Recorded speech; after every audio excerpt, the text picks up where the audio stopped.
एक साहूकार था जिसके 7 बेटे और 7 बहुएं थीं। दिवाली से पहले कार्तिक बदी अष्टमी को सातों बहुएं अपनी इकलौती नंद के साथ जंगल में जाकर खदान में मिट्टी खोद रही थीं। वहां पर सियाहों की मांद थी। मिट्टी खोदते समय ननंद के हाथ से सियाहों का बच्चा मर गया। इससे सियाहू माता बहुत नाराज हो गई और बोली, मैं तेरी कोख बांधूंगी।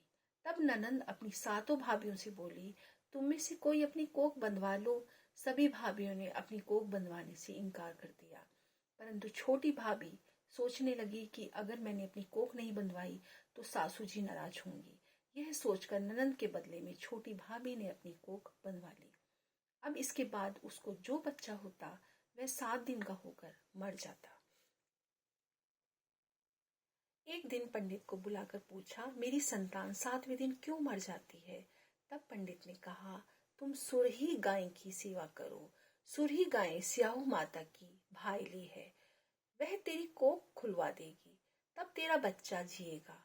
अब वह बहुत जल्दी उठकर चुपचाप सुरही गाय के नीचे साफ सफाई कराती। सुरही गाय ने सोचा कि रोज उठकर कौन मेरी सेवा कर रहा है, सो आज देखूंगी। गौ माता खूब सवेरे उठी, क्या देखती है कि साहूकार के बेटे की बहू उसके नीचे साफ सफाई कर रही है। गौ माता उससे बोली, क्या मांगती है? साहूकार की बहू बोली, स्याहू माता तुम्हारी भाईली है और उसने मेरी कोख बांध रखी है, सो मेरी कोख खुलवा दो। गौ माता ने कहा, अच्छा। अब तो गौ माता समुद्र पार साहूकार की बहू को अपनी भाईली के पास लेकर चली।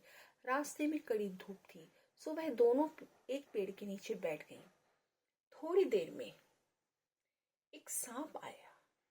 उसी पेड़ पर गरुड़ पंखनी का एक बच्चा था। सांप उसको डसने लगा।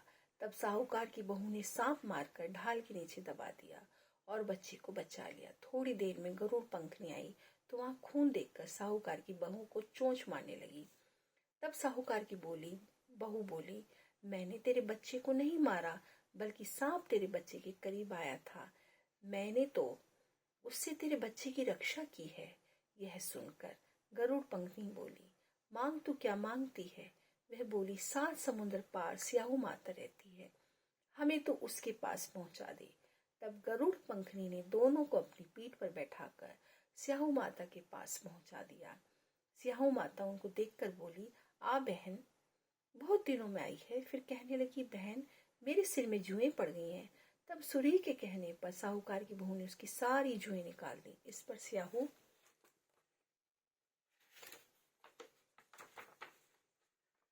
स्याहू माता प्रसन्न होकर बोली, तूने मेरे सिर में बहुत सलाई घेरी है, इसलिए तेरे 7 बेटे और 7 बहू होंगी। वह बोली, मेरे तो एक भी बेटा नहीं, 7 बेटे कहाँ से होंगे?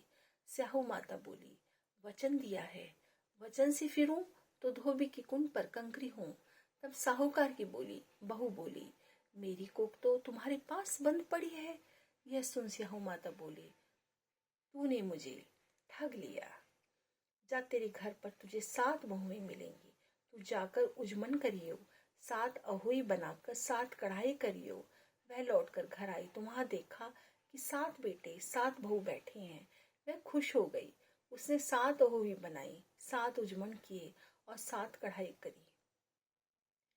शाम के समय जेठानियां आपस में कहने लगी कि जल्दी जल्दी धो पूज कर लो, कहीं छोटी बच्चों को याद करके न रोने लगे। थोड़ी देर में उन्होंने अपने बच्चों से कहा, अपनी चाची के घर जाकर देखा हो कि आज वह अभी तक रोई क्यों नहीं। बच्चों ने आकर कहा, चाची तो कुछ मान रही है, खूब उजमन हो रहा है। ये सुनते ही जेठानियां दौड़ी दौड़ी वहां आई और आकर कहने लगी कि तूने कोख कैसे खुलवाई? वह बोली, तुमने तो कोख बंधवाई नहीं थी, सो मैंने कोख बंधवा ली थी। अब स्याहू माता ने कृपा करके मेरी कोख खोल दी है। हे स्याहू माता, जिस प्रकार उस साहूकार की बहू की कोख खोली, उसी प्रकार हमारी भी कोख खोलियो। एक कटोरी में गेहूं के दाने लेकर कहानी सुने। इस दिन मिट्टी में हाथ नहीं डालना चाहिए। कथा का जोड़ा पढ़ने के लिए गणेश जी की कथा